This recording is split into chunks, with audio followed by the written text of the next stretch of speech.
I knew it was over the moment I saw the employee spotlight email land in my inbox, bright and shiny, with confetti graphics and a pull quote from Jared, the new senior product evangelist or whatever title they'd invented for him.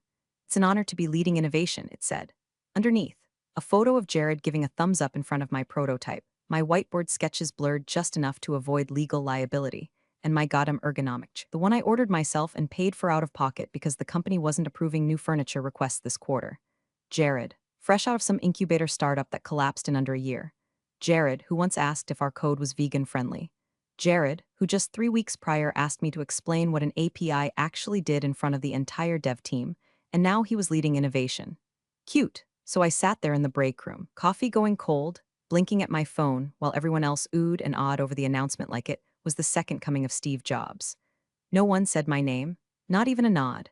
It was like I'd been scrubbed out of the narrative by some overcaffeinated PR intern with a delete key and a grudge. That morning, I'd already pushed 3 patches to prod, rewritten 2 security modules, and filed a proposal for something I knew damn well would save the company $300K annually. But sure, let's give Jared the kudos. He's got a TikTok following. Must be worth more than 5 years of keeping this ship from capsizing. If you're here, by the way, listening, maybe reliving some version of this hell from your own life, do me a favor, tap that like button and hit subscribe. I know, every channel begs for it, but seriously, 95% of you ghosts never subscribe, and it makes our whole team feel like we're screaming into a void lined with unpaid overtime. It really does help us keep dropping these stories, especially the ones they don't want told. Back to Jared. He arrived like most overconfident hires do, late to meetings, early to self-promotion, allergic to source control. Within 2 days of onboarding, he'd locked himself out of Git twice and scheduled a brainstorming jam sesh with a pastel PowerPoint template labeled Blue Sky Visioneering. I showed up. So did marketing. Jared did not. Then came the meetings. The first time they introduced him to the board, I was told to hang back and observe. Carol, the director, said with that oily, condescending smile he reserves for women over 35 who dare speak with confidence. Just want to see how Jared gels with the big picture stuff. You're more of a detail operator, right? Detail operator. The woman who literally built the prototype they're now raising funds on. The woman who rewrote the entire backend architecture during lockdown, while the rest of the team took mental health weeks and sent Slack updates from hot tubs. But sure, let Jared gel. I said nothing, just nodded, took notes. And later that night, I pulled down an old binder from the top shelf of my home office, the one with the faded duct tape spine and 3 yellowing dividers. Inside, early wireframes, timestamp commits, email printouts, all from the months before we officially incorporated, all under my name. I flipped to the first divider. Tucked behind a USB drive was a post-it I barely remembered writing. It said in smudged pen, just in case. I smiled. Not because I was angry, though I was, because I'd seen this play out before. I'd worked too long in this industry not to recognize the arc. Woman builds, man gets title. Woman supports, man gets press. Woman questions, woman becomes difficult. I was already on step 3. HR had asked me just last week if I'd consider a peer coaching seminar to improve team dynamics. Translation: stop making Jared look bad. So I leaned in, started saying less, watching more. I let Jared bungle the sprint planning meetings. Let him misquote our roadmap to investors. Let him send out a build with the test API key still in it, all while documenting everything. Timestamps, Git logs, Slack threads. I created a personal vault on a separate drive, not out of spite, out of muscle memory. Because the longer you stay in the game, the more you learn, it's not the loudest person in the room who wins. It's the one who brings receipts, and mine. I'd been baking for years. The first cut came disguised as a calendar update. Leadership sync core product alignment. The kind of meeting I used to lead. Now, I wasn't even invited. No email, no Slack ping. Just a flicker on Jared's screen as I passed his desk, the title visible between bites of his third protein bar of the morning. He caught me glancing and grinned like a Labrador who'd just found a stick. Oh yeah, he said, wiping crumbs off his chin, you're not on this one. It's just like high-level vision stuff. Right, I replied, not breaking stride. Wouldn't want to contaminate the vision with facts. He didn't get it. Of course he didn't. Then came the reassignments. Suddenly, I wasn't handling client-side architecture or roadmap strategy. I was tasked with formatting sprint retrospectives and triple-checking Jira tickets. We just need someone with your thoroughness, the director said, as if he was handing me a medal instead of a mop. And let's face it, Carol, no one organizes postmortems like you. Postmortems, that was rich. Because while they were busy killing my career in slow motion, I was preparing theirs for burial. Still, I played along, nodded, smiled, went home and created a private repo. I started logging everything. Every deleted comment in Confluence, every minor tweak Jared made to my specs before pasting them into his decks. I even began saving audio notes to myself, timestamp summaries of decisions I wasn't allowed to make anymore, but was still cleaning up afterward. HR got involved soon after. A vague email requesting a quick sync turned into a 30-minute gaslight opera featuring words like optics, feedback culture, and perceived intensity. Apparently, someone on the team felt I came off as abrasive in a Slack thread about data integrity. The irony. The thread in question had been me correcting Jared when he suggested we could just fudge the conversion metrics until launch. I'm not saying you meant to be sharp, HR said, tilting her head like a middle school guidance counselor. But in a startup environment, tone really matters. I wanted to ask if tone mattered more than accuracy. If male colleagues were ever asked to soften their tone when pointing out that, say, the revenue model was missing 3 zeros, but I knew the answer. So instead, I said I'd reflect on the feedback and engage in more active listening. Then I walked straight to my desk and added a new folder to the vault, HR Comms. By the end of the week, Jared had uploaded a pitch deck to the shared drive titled Q4 Vision. I opened it out of curiosity. Slide 1 was my design. Slide 2, my exact chart. Slide 3, my words, lifted straight from a strategy doc I'd written 2 months prior. No edits, not even a font change. I stared at it for a full minute, wondering if it was even worth confronting him. Then I realized it wasn't theft, not in his mind, it was collaboration. I was just supporting the narrative. That's what they called it in meetings now. Everyone contributes. No one claims, except of course when investors show up. Then it's all Jared's baby, so I made my own slides, not for them, for me.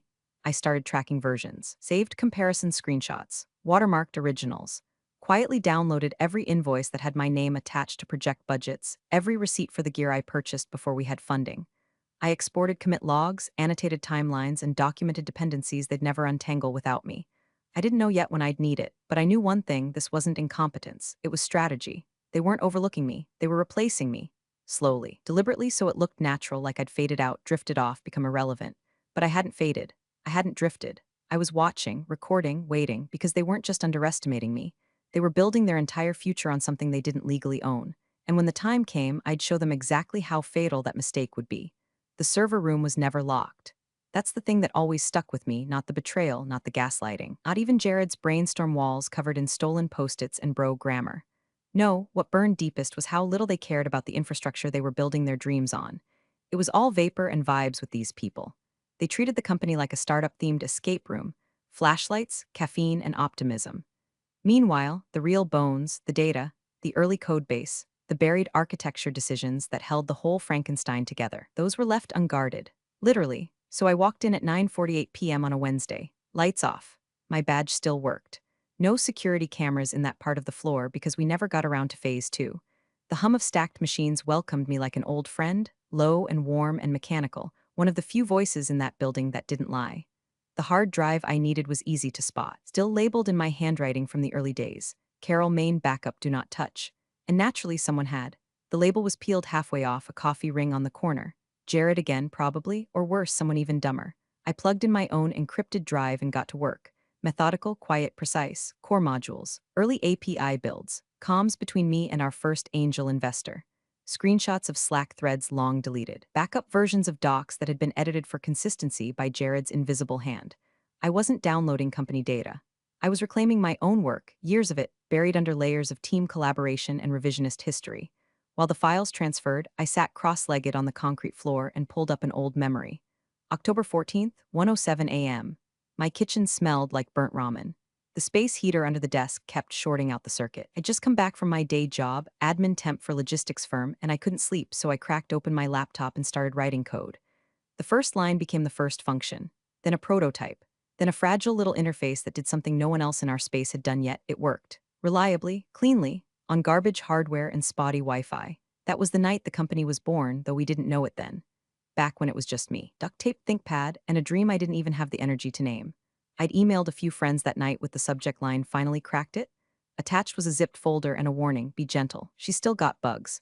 I'd built it all before a single NDA was signed, before a single founder's deck was drafted, before any of the bro-founding trinity had so much as bought a whiteboard. The idea, the architecture, the executable files, mine. And I had proof. I stood up, brushed off my jeans, and walked back to my desk, the drive now full in my pocket. A relic, a weapon. Back at home, I opened my inbox and typed a phrase I hadn't searched in years: provisional filing hash US 82XXXXX. There it was, dated and sealed. A quiet little email from the USPTO confirming my ownership of the system architecture, the core logic, the very soul of the product they now called revolutionary. Filed under my name, not the company's, not the founder's. Mine. I stared at that line of text, my lips curling into the first real smile I'd allowed myself in weeks. It wasn't just pride, it was justice in slow motion. I'd done it right. Back then, I didn't even know why, maybe paranoia, maybe instinct, but I'd filed before anything was formalized, before the boys showed up with their buzzwords and burn rates. Now, that filing was the quiet bomb ticking beneath their entire valuation. Let them keep their deck. Let Jared get his LinkedIn likes and keynote panels. Let the director sell the fantasy. I had the original blueprint and the receipt. The calendar invite hit my inbox at 7:13 a.m. sharp. Subject, Board Sync Strategic Restructure. No context, no prep docs. Just a 30-minute block sandwiched between Jared's innovation recap and some all-hands no one ever paid attention to. I stared at the subject line for a full minute, coffee in hand, teeth clenched. They don't put strategic restructure in the subject line unless someone's getting thrown off the ship. And I already knew who the body was. They just wanted me to show up and play dead. Still, I clicked accept. Showered. Dressed in the same black blazer I wore the day we landed our first client, the one I stayed up 2 nights straight coding that demo for. Then I printed exactly one page from my personal archive, the org chart I built from scratch during our Series A. I slipped it into a manila folder, not because I planned to use it, just because I wanted something in my hand when the axe dropped. When I stepped into the boardroom, the energy was off. Too polished, too pre-coordinated, the kind of silence that only comes from rehearsed betrayal. The director, Greg, greeted me with a smile so tight it looked like it had been botoxed into place. The other board members offered nods. Jared was there, of course, in some limited edition sneakers that probably cost more than my month's rent. Carol, Greg began, clasping his hands like a priest about to deliver last rites, thanks for joining on short notice. I wanted to have a quick conversation about company direction. I said nothing, just sat, opened my notebook, pen ready, pretending I was taking notes instead of counting the seconds until the mask dropped. Greg cleared his throat. As you know, we're heading into a new growth phase, and with that comes necessary adjustments in leadership alignment. We've been doing some thinking about org structure, specifically around roles that support versus drive innovation. Jared nodded solemnly. The idiot thought he was being respectful. Greg continued, your contributions have been solid, but frankly, your results are a little too aggressive for a woman in this kind of collaborative environment. There it was, word for word, like someone had dared him to say it out loud in 2025. Too aggressive. For a woman, I didn't blink, didn't laugh, didn't flip the table, though I thought about it. Instead, I reached into my bag, pulled out my badge, and slid it across the table. No words, no drama, just metal against wood. Greg blinked, surprised. So you understand? I understand perfectly, I said, voice level. Good luck with the restructure. Then I stood, one breath, two. I turned to leave and no one stopped me. But before I walked out of that boardroom for the last time, I took a little detour. Back to my desk, back to my keyboard. One shared drive, archives Carol. Been left untouched in the chaos. They assumed it was just legacy junk. They always assume. I didn't delete it, that would set off alerts. I just tweaked permissions just enough to make it inaccessible to everyone but me. I logged the change manually to avoid triggering automated systems. No flags, no emails, just silence. Then I shut my laptop, picked up the photo on my desk, me and the original team back when we were all broke and hopeful. I slipped it into my bag, left everything else. On the elevator ride down, my heart pounded like a war drum, not from fear, not even from rage, from restraint. I could already feel the fire in my chest being replaced by something colder, sharper, something surgical, because they thought the boardroom was the end of the story, that I'd walk out like some bitter ghost, forgotten by next quarter's ockers. What they didn't know, that was just the prologue. 3 days after they escorted me out, legal finally noticed I was gone. The email came in plain text, no pleasantries, no call to check in, not even a fake HR best of luck on your next journey. Just a block of cold corporaties from a junior counsel I'd never met. Carol, per your offboarding, please confirm in writing that all proprietary assets, equipment, and intellectual property belonging to company name have been returned or destroyed. No signature, no thank you. No acknowledgement of 5 years of my life turned into lines of code and sleepless nights. I read it twice. Once as the old Carol, who might have still cared, still held out hope they'd realized the mistake. Then again as the new Carol, the one forged in their dismissals, in their theft of my work, in their smug certainty that I'd fade into silence. I hit reply. Assets not owned by you have not been returned. That was it. No attachments. No explanations. Just enough to make someone in legal sweat through their button up if they actually read it. But they didn't reply. Not that day, not the next. Silence, like they were hoping I'd go away if they just stopped making eye contact. Classic corporate tactic. Pretend ambiguity is consent, so I leaned into the ambiguity. I let the silence spread like a stain. Meanwhile, I got to work. I pulled up the LinkedIn page for our lead investor, Marcus Lee, partner at Alderstone Capital, known for his data-driven diligence and quiet interest in IP ownership. Translation: the kind of man who will shake your hand and gut your valuation in the same hour if your paperwork stinks. We'd spoken once, years ago, during our seed round. He remembered me, not because I was loud, but because I asked the one question his team didn't expect.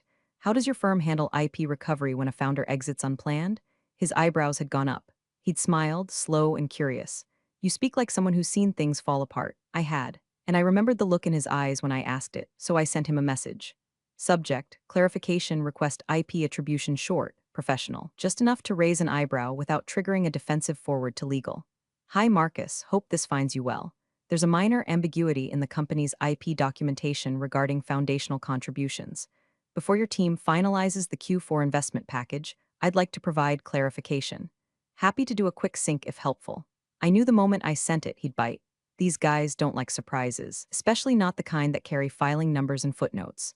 Within 3 hours, his assistant replied, Marcus has 15 minutes free Friday at 2:45 p.m. Will that work? Oh, it would work just fine. The next day, I sat on my porch with a fresh copy of the patent filing in my lap, watching the leaves shift in the wind like they were plotting something. My inbox pinged again, press release draft, leaked early. Company name set to close $40M Series B, flagship product launch slated for Q1. Jared's name was in it, as Chief Innovation Officer. No mention of me, no hint of the years I spent building the foundation they were standing on. But I didn't feel rage this time. I felt ready because the fuse was lit. The dominoes were lined up, and Marcus Lee, he wasn't just going to hear my side, he was going to see the folder, the filings, the contracts, and the moment he did, the boardroom I'd been forced to exit was going to burn from the inside out. Not with fire, with footnotes. They wanted to play executive roulette, but they forgot one rule: never spin the chamber when the bullet has a name. The launch video dropped on a Tuesday. Polished, pretentious, perfectly staged. A slow drone shot of the office exterior, complete with that faux industrial steel staircase no one used except interns on their first day. Cut to Jared, sitting on the edge of a desk he absolutely never worked at, talking about reshaping the future of integrated platforms with a voice that sounded like he'd taken 2 Ambien and a podcasting course. I watched from the quiet of my apartment, coffee in hand, bathrobe still on, as my life's work got turned into a marketing asset. The demo screen they flashed at the 114 mark, that was my interface, my layout. The button spacing, the color theory, the keyboard shortcuts, down to the microsecond delay between hover states. Every line, every decision, every sleepless night, all of it, still there, still mine. They hadn't even changed the loading animation. They just slapped their new logo on top and called it version 1.0. Like I hadn't already versioned it a dozen times on my own machine back when the company was just an idea in my living room and the team was me and a space heater. I let the video run in the background while I opened the PDF on my second monitor. Title: Licensing Agreement, Intellectual Property Rights, Independent Contractor Entity, Client. Company name, Licensor, CL. Systems, LLC, filing date, 2 weeks prior, status, executed. Terms, usage of software contingent upon written agreement from licensor. License revocable. No sublicensing without express permission. Term, 1 year, renewable. The signature on the final page was mine, and so was the LLC. I'd filed it through a virtual lawyer service at 3 a.m., 3 days after walking out of the boardroom. Registered the name, tied it to the provisional patent, set up the account, backdated every proof of authorship, timestamped every version of the prototype to show lineage that predated the company itself. It wasn't spite, it was precision. You see, they never asked who actually owned the tech, they just assumed. They thought incorporation made everything inside theirs. They forgot the difference between build and own, between collaborate and create, between employee and inventor. So I made it legal, quietly, surgically, without fanfare. The code was mine, the architecture mine, the functionality that made their new product worth $40 million in investor whispers, mine. And now on paper, they didn't have the right to use any of it. Not unless they came back to me and asked for it. Nicely, legally. I paused the launch video at the exact frame where Jared was pointing at a screen during his demo, a smug grin plastered across his face like a kid who just figured out how a flashlight works. Then I opened the file directory on my desktop labeled Chain of Custody. Inside were the notarized design docs, the email confirmations, the code diffs, and the cross-reference timestamps. Everything lined up, every breadcrumb in place. The same afternoon, Tech Pulse published a headline, company name set to close $40M Series B following flagship launch, quoting anonymous sources. Historic growth, built from the ground up. Trailblazing team. They forgot to mention the team fired the one person who actually built anything. I didn't comment, didn't post, didn't retweet. Instead, I booked a second meeting with Marcus Lee's assistant. The note was simple, following up with IP documentation. Happy to walk through licensing timeline and legal structure. She confirmed in under 10 minutes. Marcus was interested, very interested. I closed the laptop, looked around the quiet of my apartment. No champagne, no balloons, just me and the hum of machine that still remembered every line I ever fed it. Let them celebrate. Let them raise their glasses to Jared and his vision. The real celebration would come later, when the money hit a wall made of law, and the only door through it had my signature on it. And I had every reason not to open it. The folder started as a joke. Just a slim manila envelope I labeled in case of fire and shoved into my bag like it was nothing. But over the next few days, it thickened like a bruise. I spent my mornings in a quiet corner booth at Café Marlowe, a place where the espresso tasted like regret and the Wi-Fi password still used underscores. Nobody asked questions there. It was the kind of place where people came to either finish novels or finalize divorces. I brought my laptop, my headphones, and a stack of printouts that could kill a Series B in under 10 minutes. The notary met me on a rainy Thursday. Mid-40s, smelled like peppermint and toner. Didn't ask why I needed half a dozen documents certified, or why some of them included timestamp screenshots of commit histories. She just checked my ID, clicked her little metal stamp, and slid everything back with a nod. Each page went into the folder like a brick being laid in a foundation no one else knew existed. First, the patent filing, stamped, signed. Foundation of it all. Then the original wireframes drawn by hand, scanned, and annotated in the margins with notes I hadn't looked at in years. QOL fixes, Jared doesn't get this. That one made me laugh. Next, the architecture diagrams, still in their original Illustrator files, watermarked with my initials and the old timestamp from before the founders ever picked a company name.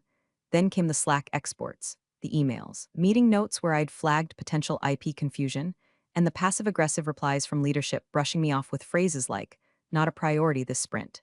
And finally, I printed a single page from an old startup legal guide. The clause was buried in Section 14. In the absence of a formal assignment agreement, intellectual property developed prior to incorporation remains the property of the individual creator. I highlighted it, folded it, slipped it into the very front of the folder like a bookmark soaked in gasoline. Then I closed it, secured the clasp, slid it back into my bag. I didn't feel triumphant, not yet. I felt precise. Like a surgeon sharpening her tools while the hospital staff partied down the hall. That evening, I walked home as the city turned gold in the setting sun. My phone buzzed once. Subject, Q4 board meeting, investor presentation location. 16th floor conference room time, Friday, 3 o'clock p.m. Organizer, Marcus Lee's assistant. No explanation, no CCs, no agenda attached. They didn't invite me, of course. I wasn't supposed to be in the room. That calendar event was a leak, quiet, deliberate. A hint. They were going to show off the product. Try to seal the $40 million deal. Use my work, my code. I diagrams my architecture as props in a theater of deception. And Marcus? He'd seen just enough to know something didn't smell right. He wanted me to walk in, not to talk, to detonate. The elevator ride to the 16th floor was silent, save for the soft hum of overhead lights and the low static buzz of my own pulse. I could feel the weight of the folder pressing against my palm like a living thing. Not fear, not even anger anymore. Just gravity, kind that settles in your bones when you know, without question, that you're holding the end of someone else's fantasy. I wore black slacks, a gray blouse, and a coat that didn't beg for attention. No makeup, no performative smile. Just calm, clean lines and the kind of stillness that makes people nervous when they notice it too late. The doors opened. Nobody looked up. The receptionist, new and fresh out of undergrad, didn't even blink as I walked by. I didn't badge. Didn't need to. The boardroom was already open. They were mid-presentation, voices elevated in that strained, cheerful cadence people use when they're pretending to believe their own pitch. Jared stood at the head of the table, sleeves rolled, sneakers white, voice cracking slightly as he said something about leveraging high proficiency at scale. A screen behind him showed my interface, live demo, complete with the login animation I designed on a Sunday in 2019 after skipping brunch to debug a memory leak. Nobody noticed me at first. I slipped in and stood quietly by the glass wall, watched them dance. Marcus Lee sat 3 seats from the head, pen resting on his notepad, unreadable expression frozen into place. Then Greg saw me. The director's brow tightened like a drawstring garbage bag. His mouth twitched into a smile so sharp you could have shaved his ego with it. Well, he said, loud enough to draw attention. Surprised to see you here, Carol. Missed the spotlight already? I stepped forward. Calm, slow, folder in hand. I thought the investors might want this, I said simply, placing the manila folder directly in front of Marcus.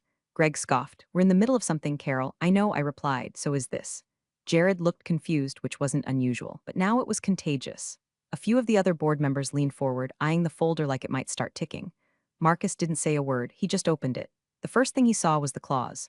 Section 14 highlighted in fluorescent yellow. Then came the wireframes, the diagrams, the time-stamped emails, the licensing agreement, the notarized filing, the signature, the patent number. With each page, his face paled another degree, not in shock, but in recognition. In inevitability, I stood still. Hands clasped in front of me, unmoving. Greg leaned toward Marcus, trying to read upside down. What is that? Marcus finally spoke, voice quiet but razor-edged. You don't own this tech. A beat passed. Then, who did you just fire? Nobody breathed. Jared's lips parted like he was about to ask a question, then closed again. His hand, I noticed, had started to shake. Behind me. Hallway outside was still. The kind of still that follows a shot but precedes the fall. Greg said my name, sharper this time. Carol, but I was already turning. No need to finish, I said over my shoulder. The folder does it for me. And then I walked out, heels tapping softly against the hardwood, while behind me the room erupted, not into shouts, not yet, but into scrambling, whispered curses. Paper rustling like panic wearing a tie. I didn't look back. Didn't need to, because the folder had arrived. And their countdown had begun. The silence broke with paper. A single sheet sliding across mahogany as Marcus flipped it over and said, with the calm finality of a man dropping a guillotine blade, "This is her patent." Every oxygen molecule in that boardroom vanished in an instant. Greg blinked, then turned to the CEO, Arthur, poor Arthur, who looked like someone had just told him his entire portfolio was built on a game of Monopoly played by drunk toddlers. He stammered, tried to speak, then resorted to that old executive move. Repeat the obvious until someone makes it untrue. No, that can't be. We filed the IP years ago. I mean, Marcus didn't look at him. He looked at legal. Specifically, the firm's external counsel, seated at the end of the table. A woman named Sharon who had thus far remained silent, bored even. Now she was flipping through the folder like it had just started, whispering dark secrets in her ear. She stopped on page 4, then again on page 9. Then she closed the folder slowly like she was trying not to wake a sleeping bomb. Marcus looked at her. Do we own the platform? Sharon pressed her lips into a straight line. The provisional filing predates the incorporation. There's no assignment of rights on record. Not from her, he nodded once. And the licensing agreement? Filed under a separate entity.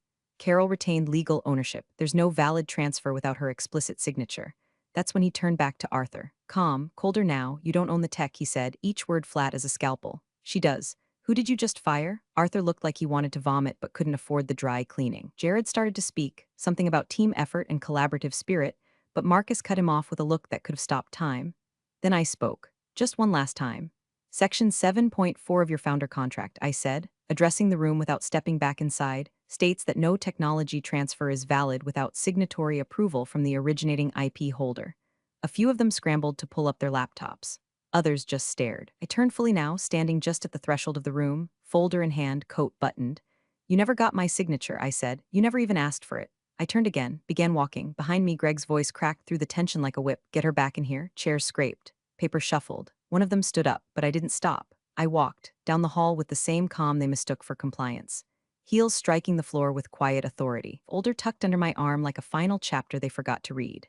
The boardroom erupted behind me, raised voices, phones dialing, someone muttering how bad is it, and legal snapping back, do you want the short version or the real one? But all that faded as I moved down the corridor, past the glass offices and product posters and slick, empty slogans about innovation and moving fast. Funny, they moved fast. I moved first. And now they were out of road. Thanks for watching, you cubicle warriors. Hit that subscribe button. Unless you're my old boss, then you're on your own. Revenge of the coffee pot strikes again.